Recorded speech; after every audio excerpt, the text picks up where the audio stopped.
Welcome to our channel. Today we how to authenticate via KNX IP gateway for home EV energy routing. Detailed guide step by step clearly. Begin by ensuring your KNX IP gateway is properly connected to your home network. Access the configuration interface of the KNX IP gateway through your web browser.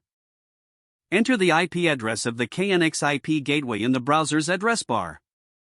Log in using the default username and password provided in your product manual. Once logged in, navigate to the authentication section in the settings. You may need to change the default credentials to enhance security. Select Add User to create a new user profile for authentication.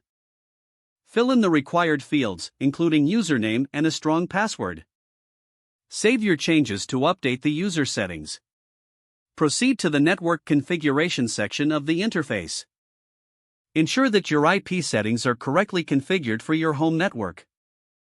Verify that the KNX IP gateway is set to communicate with your home energy management system. Next, go to the EV energy routing settings in the configuration menu.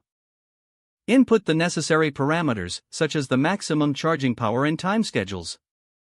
Link your electric vehicle with the KNX IP gateway by entering the vehicle's unique identifier.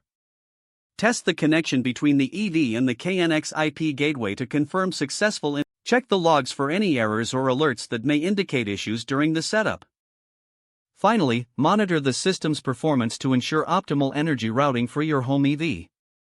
If the page does not load, refresh the browser or try again in a private or incognito window.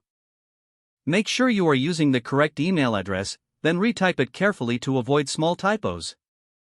If your password is not accepted, use the reset option and create a new strong password you can remember. Check your spam folder for verification or security emails, then complete any requested confirmation steps. Enable two-factor authentication if available to improve account security and reduce unauthorized access risk. After signing in, review your profile details so your contact information and settings are accurate and current. If you see an error message, note it down and try again after restarting your device and internet connection. Log out when you finish, especially on shared devices, to keep your account and payment information secure. If the page does not load, refresh the browser or try again in a private or incognito window.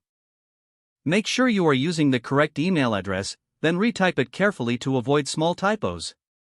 Don't forget to like this video and subscribe to our channel for more step-by-step tech guides.